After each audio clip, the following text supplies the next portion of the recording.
All right, so we are live taking questions as needed for whoever happens to pop in.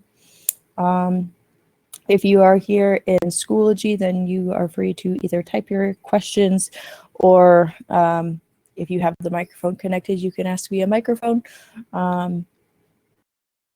Otherwise, I'm just going to do random math that'll be helpful here in the near future for Algebra 1, because especially factoring. If you do not know how to factor, it makes this much more complicated the farther on we go. When a question pops in, I'll answer it. Feel free to interrupt. But starting off, if I were to, let's do some factoring, because again, like I said, it is beneficial. But if I had something like z squared minus 17z minus 18 and I had to factor that, here's the thing. If we actually made these x's, make it applicable to this unit that we're in now. If these were x's and we had a y equals x squared minus 7x minus 18, you could graph it like standard form. But we're going to be getting to the point that we are graphing by factoring. And so to do that, you first have to obviously know how to factor. And so remember, when we do this, we have a tendency to just say 0 equals x squared minus 7x minus 18. And then we can factor the right-hand side. So remember, when we factor, you put your first and your last terms in the box, and then you multiply them together. So that would give us negative 18x squared. Oops. And then we put that middle term, the negative 7x, in the bottom. And so by doing that, things that will multiply to negative 18 but add to get 7, I know they have to have opposite signs, one positive, one negative. And it would be 9 and 2. And so since it is a negative 7, that would be negative 9 and positive 2. And so then you can just put that into your box. And then remember, you're going to be factoring every row and every column. So in this top row, I can take out an x, because x squared is 9x, and that would leave me with x minus 9 on the top. And then vertically, if I take out an x, 2 times x is what gives me 2x. And so then I would have x plus 2 and x minus 9. And then obviously check your last box. Negative 9 times 2 is negative 18. But then you would rewrite this equation blue over here as x minus 9 and x plus 2. And the reason why this is helpful when you're graphing is because these numbers will give you your zeros. And so you take each of your factors and set them both equal to 0. And so then we add the 9, and we get that x equals 9. And you can subtract the 2, and we get that x is negative 2. And so when you're graphing, and actually, because it's positive, now I'm going to scoot this over a little bit.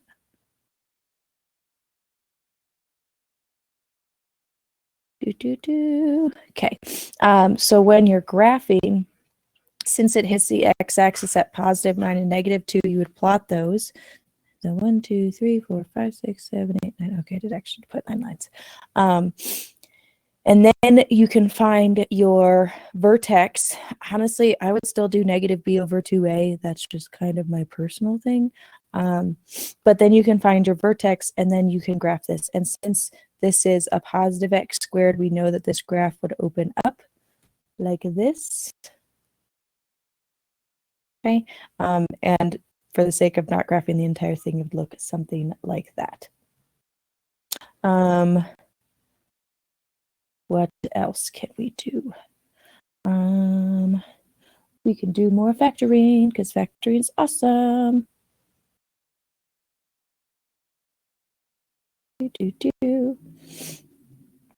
And actually, if we did graph this the other way that we've been doing, get rid of all this shenanigans. If we were to graph it the other way, and using negative b over 2a to find the axis of symmetry, that axis of symmetry would be at positive 7 over 2 times 1, which would be 7 over 2, which would just give you 3.5. And then that being the x value of your vertex, you would then plug it in. So then y would equal 3.5 squared minus 7 times 3.5 minus 18. And so you can see how that would very quickly become not the most fun thing to deal with. So that's why we have other ways to graph these quadratics, and that's why this unit sometimes gets a little overwhelming for people, because there's just so many different ways that we can do this. And so it just makes it different. But it's all the same stuff, just different ways of looking at it, which I think is what messes with people the most.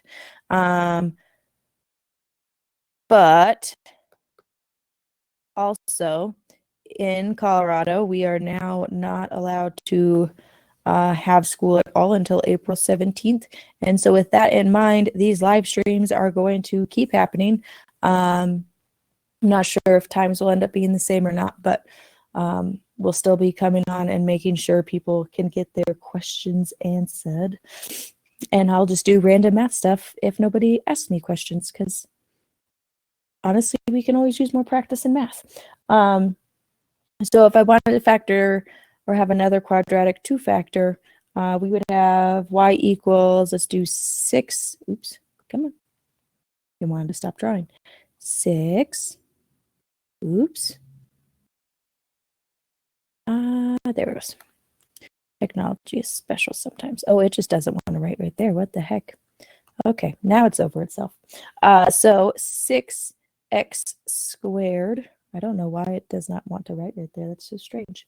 Plus 11x plus 4. And so if I wanted to factor this in terms of for graphing, then I would come off to the side. Remember your box and your x. Boop. And so we would put our first term in the top box and our last term in the bottom box, and then we'd multiply those together to give us 24x squared. And then we take that middle term and put it in the bottom of the x. So then we have to figure out what multiplies to 24x squared, but adds to 11. So if it's hard for you, you can always just come off to the side. 1 and 24, 2 and 12, 3 and 8, 4 and 6, and that's our last ones. So then adding to 11, 4 and 6 added to 10, 2 and 12 are 14, 1 and 24 is 25, but 3 and 8 would add to 11. And so these are both positive. It does not matter where you put the two numbers you come up with. But then you're just factoring every row. So when I have 6x squared and 3x, I can take out a 3 and an x from both of those. 3x times 2x is what gives me 6x squared. And then 3x times 1 is what gives me the 3x. And so then, since I already took a 2x out of the first column, 8x divided by 2x would give me just a positive 4. And then your check, positive 4 times 1 is positive 4. So we are good to go. So if we wanted to write this in factored form, it would be 2x plus 1 and 3x plus 4. Again, if we had to actually graph this with, or actually solve this all the way, then you would say that y is 0 so that you can take each of your factors and set them both equal to 0. Because remember, when y is 0 on a coordinate grid, boop, 0 for y means that it is somewhere on this x-axis. Doesn't matter where, it just means that the y value has to be on the x-axis. And so then you are solving each of these individually. So since this is a positive one, we would have to subtract 1 to get it to the other side. And so that would give me -1 equals 2x. And then we would divide by 2 to get that x is -1/2. And so that's where one point where it would touch the x-axis. And then for the other one, we would subtract the 4 so that we get -4 equals 3x. And then we would divide by 3 to get that x is -4/3, like so. Okay. What else? Somebody did send me questions on homework, but I don't have them handy right now. So I'm going to see if I can find some real quick.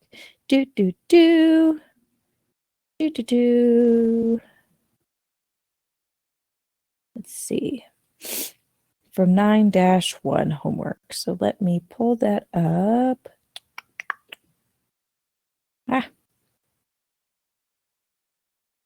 It's very fun to try and get all these technology things to work. Okay, so the question that I had that I got via email was for number 46 on 9-1. It's loading though.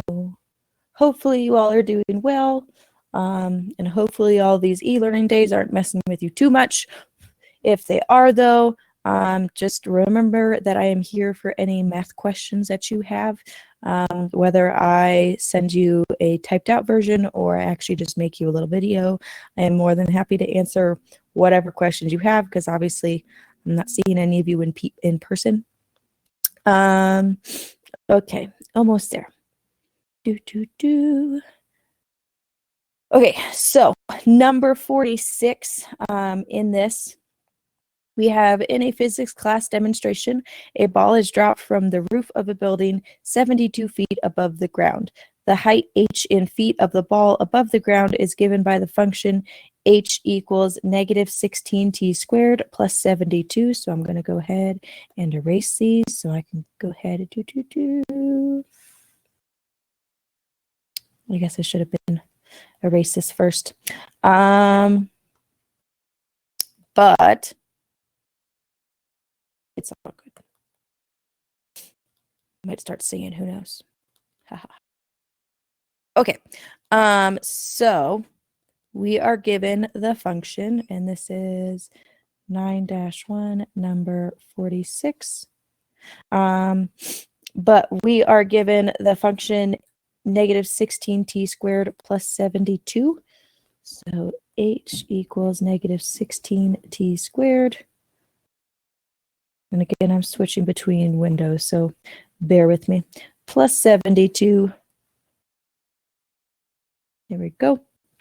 And so we want, and t is time in seconds, we're going to have to graph the function, tell how far the ball has fallen from t equals 0 to t equals 1, and then explaining if it falls the same distance from t1 or t equals 1 to t equals 2 as it does from t equals 0 to t equals 1. So to start off just by graphing this, which graphing it by hand is going to be kind of rough, so bear with me. But when we are graphing this, because this is a real world situation of a ball getting thrown, we don't have to worry about over here because that's all negative time and we can't have negative time.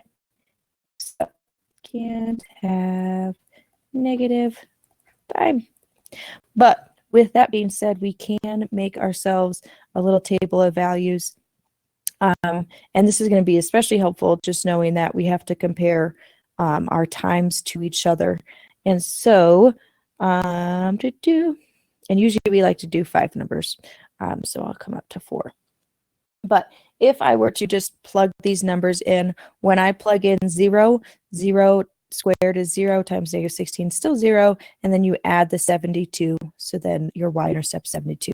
Keep in mind with quadratics, your constant that you have is always going to be your y-intercept, at least in standard form, because in the other forms it starts getting kind of funky. But if we plug in 1 squared is 1, so then you would have negative 16 plus 72, which is 56. If we plug in 2 squared would be 4, and 4 times negative 16 is negative 64, plus 72 would be 8. If we plug in 3 squared would be 9, times negative 16 is negative 144, and when we add the 72, we'd be at negative 72. So keep in mind, this is a real world situation.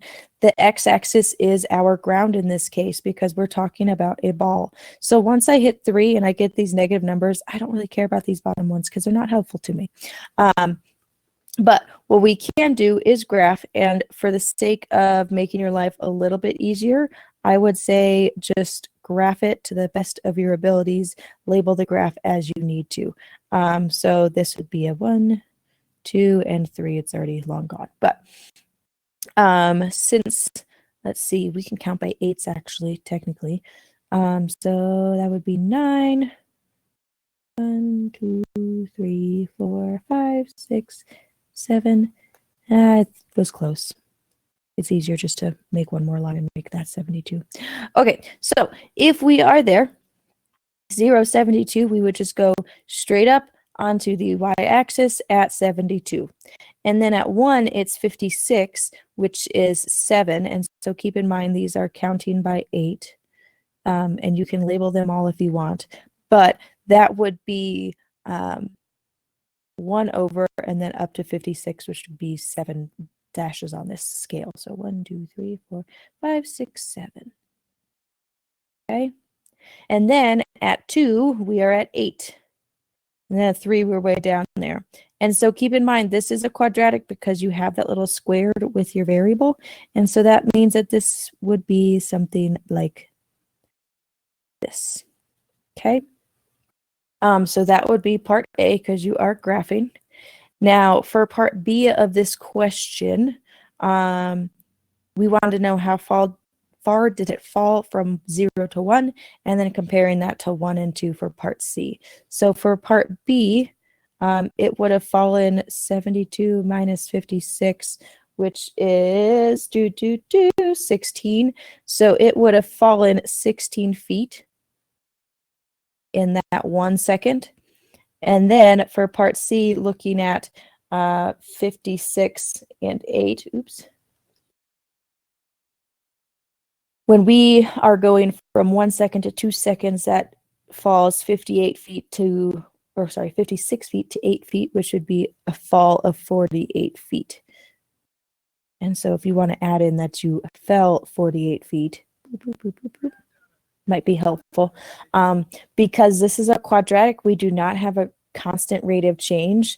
And so that means that we are going to be falling at different distances depending on how far out it is. And you can even note to yourself, quadratics don't have constant rate of change like lines.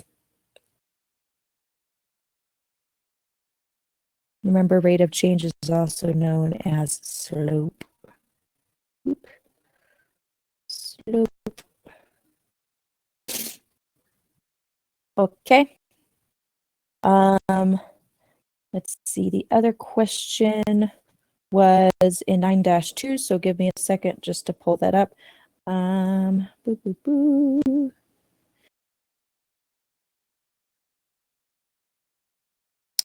see, what's the fastest way to get back though? That's the question.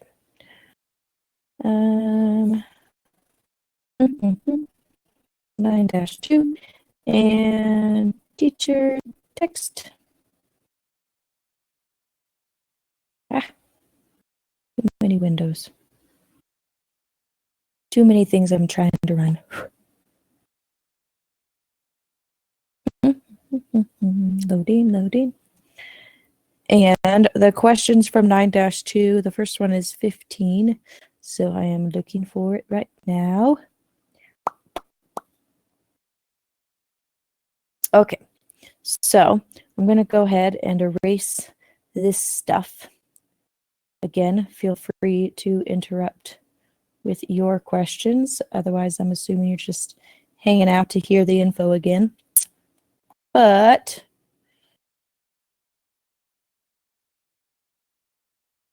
all this math is the best. All right. So this is from 9-2, and we are doing number 15 first. And so for number 15 and 9-2, you had to find your axis of symmetry and your vertex for the function. And so it's 6x squared plus 6x minus 5. So 6x squared plus 6x minus 5. And I'm just going to verify that I copied that right because that'd be a sad day. All right.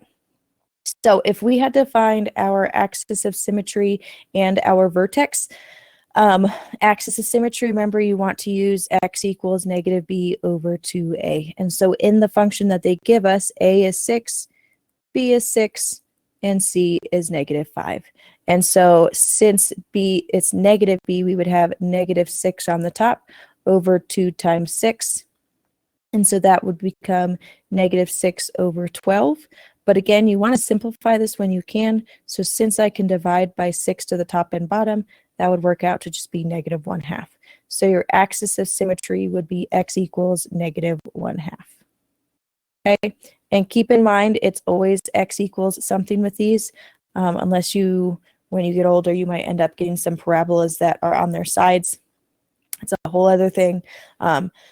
But for these, your axis of symmetry is always going to be x equals some number. And then once you get that number, you're just going to plug it into the function. Keep in mind, function notation does not have to be scary. F of x is just your y, and all you're doing when you say f of negative 1/2 is you are saying that you are plugging in negative 1/2 for the axis of symmetry, or for the x, sorry. So plugging in, that would give us 6 times negative 1/2 squared plus 6 times negative 1/2 minus 5. Now, don't let the fractions mess you up, because they don't need to. Just come off to the side for a second. Negative 1/2 times negative 1/2 would give us a positive number, and you're multiplying straight across, so that would be a positive 1/4. Okay, so that means that this part would be positive 1/4.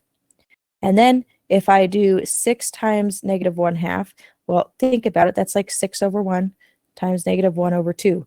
6 times negative 1 would give us negative 6, and then 1 times 2 would give us 2. And so if I have 6 divided by 2, that would simplify to just 3. But now it's going to be minus 3. And then you can keep that minus 5. But for the sake of color coordinating, there we go. So the green is the work from the fractions, but then we have to continue simplifying. So 6 times 1/4, multiplying straight across, that's like 6 over 1. So that would be 6 over 4 minus 3 minus 5. Now, I know that fractions are not your favorite things, and that's fine. But you can make your life a little bit simpler, because negative 3 minus 5 is negative 8. And then you can actually simplify 6 over 4 to be 3 over 2, because you can divide them both by 2. And so then you're left with 3 over 2 minus 8. Now you have to pull out your fraction skills again, because we need these to be in terms of halves. So if I have to change this 8 over 1 to something over 2, I have to multiply it by 2 to get my denominator to be 2. So then 8 times 2 would be 16. So then what I'm really doing is 3 minus 16 and keeping mine divided by 2. So 3 minus 16 would be negative 13 over 2. Again, your denominator gets to stay the same, and you can actually just leave it as fractions. That is totally acceptable. But your vertex would be at negative 1/2, negative 13 over 2. Try to not get caught up in the fractions, because ultimately you can go off to the side and do those problems however you need to do them. Okay? So as you're looking at that one, I'm going to be moving on to number 26, but I'll leave the work on the right side, at least for the vertex.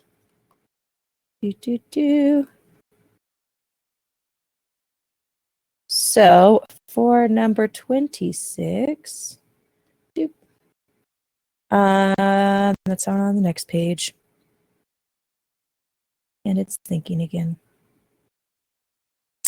So for 26, a baseball is thrown into the air with an upward velocity of 30 feet per second.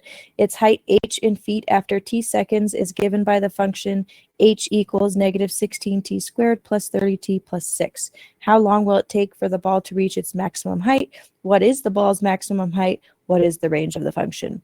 So I have to remember negative 16t squared, 30t, and 6.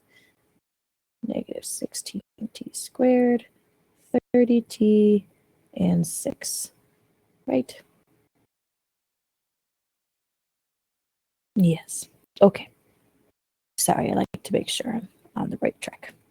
Okay, so for this one, to answer the questions of how long is it in the air, what is the maximum height, all of that, all that's really saying is what's my axis of symmetry, because that'll tell me how long. Because in this case, my x is time, and then my actual height will be the y value of my vertex. So let me see. Okay. So looking at how long it will take for it to reach its maximum, that would be your axis of symmetry. So I'm going to abbreviate AOS. But that would be negative b over 2a. So then with this, because my b is a positive 30, I would have negative 30, and then 2 times negative 16. And so that would give you negative 30 over negative 32. And in this case, you can go ahead and give me a decimal for that, because that would give me 0.9375. So in terms of how long it takes to reach its maximum height, that would be, I mean, less than a second, 0.94 seconds to reach max height.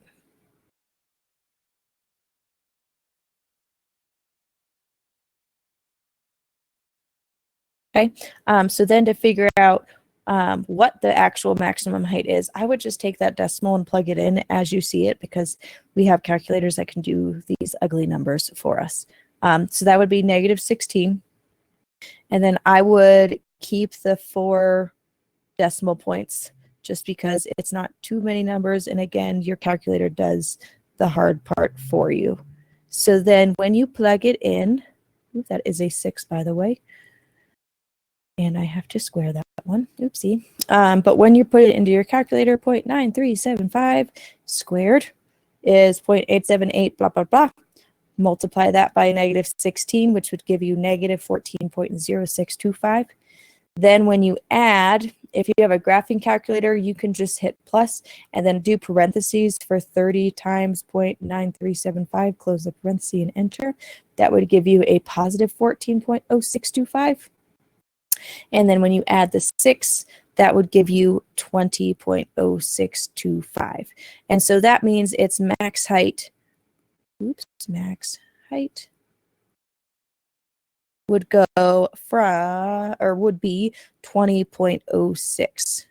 And I think it's feet. Yes, feet. Okay. And then it also asks for the range. And all the range is that in this real world situation, we can't have negative times, so it has to go from 0. And then our biggest number would be the next time it hits the x-axis. And so for me, I would just put it into the graphing calculator, because you guys already had to do that. You know how to do it. It makes it a little bit quicker on your part. But you basically just type the equation in, then do your second trace, and then look for where it hits. Oops, not that button. 0, and we'll do. And so that tells me that it would hit the ground again, or it hit the x-axis at 2.057, so 2.06. And that's where this graph would go up and then hit again, which actually technically this graph like starts like this, like that. Okay. All right. The next one was 27 and 22. So 27, I think, is almost identical to this one.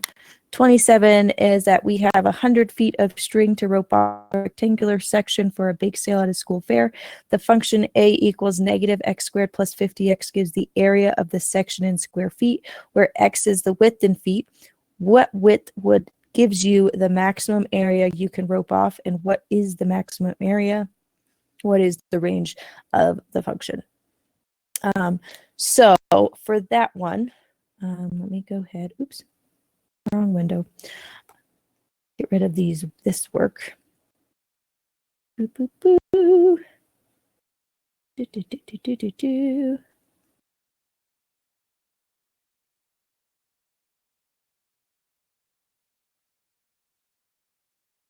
Okay. Do, do, do, do. Ah. All these dots make it more hard to erase. Harder to erase, I guess technically is the correct English, but that is why I teach math and not English. But for 27, though, we have the function a is negative x squared plus 50x.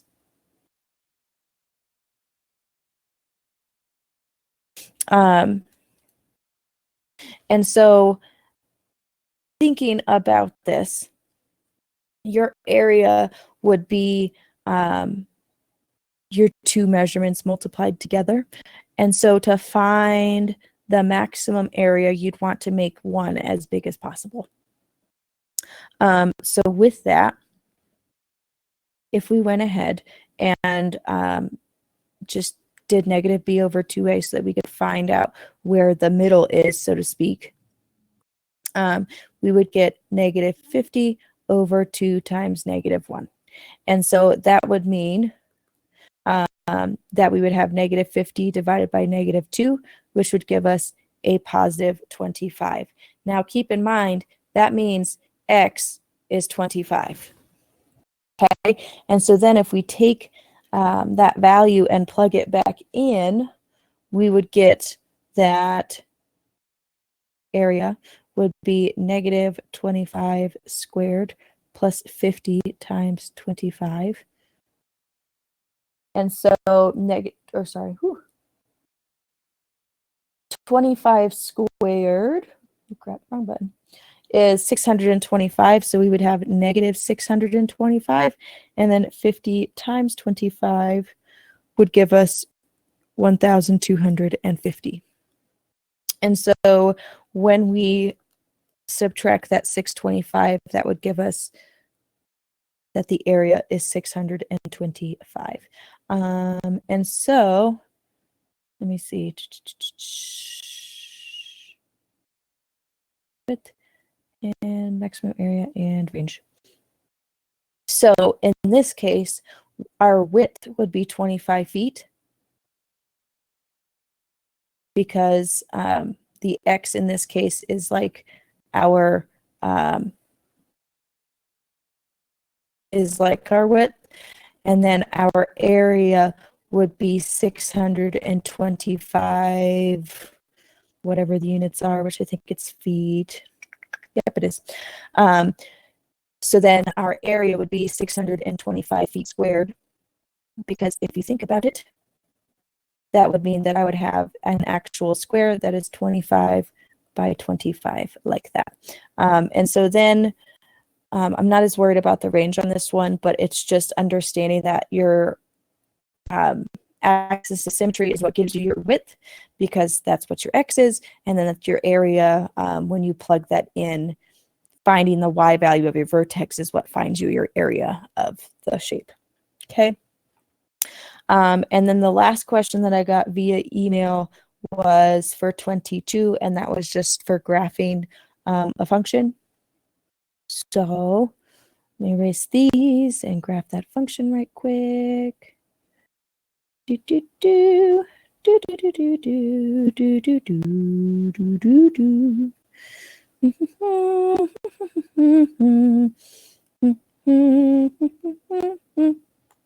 Okay. So then number 22, the equation is negative 2x squared plus 8x plus 9. Negative 2x squared, 8x, 9. Negative 2x squared plus 8x plus 9. And we are graphing this. And so to start off by graphing this, we are going to find our axis of symmetry, which is negative b over 2a. That would give me negative 8 over 2 times negative 2.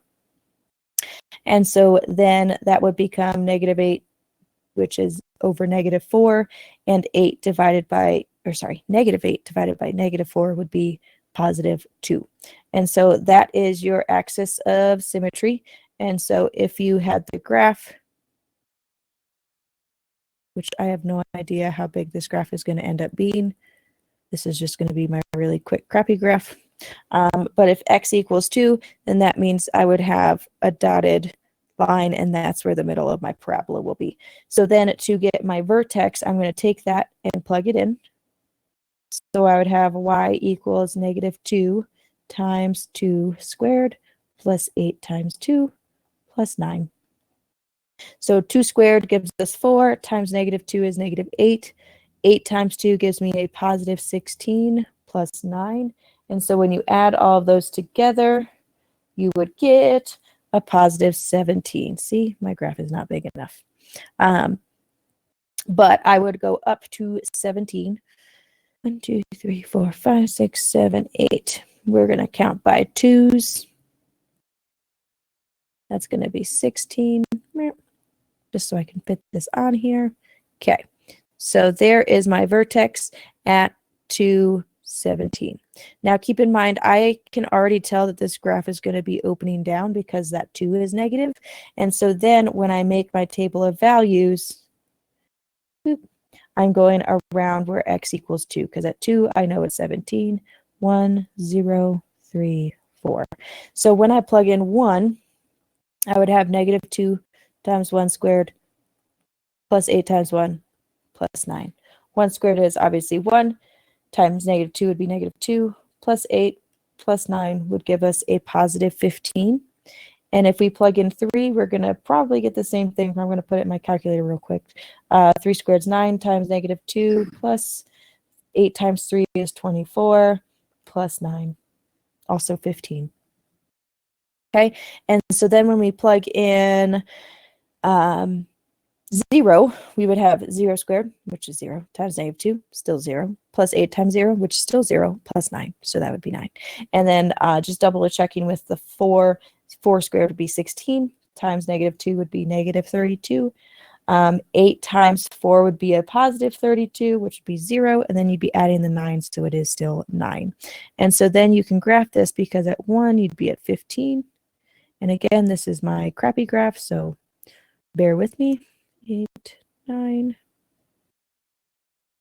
So it should look something like that.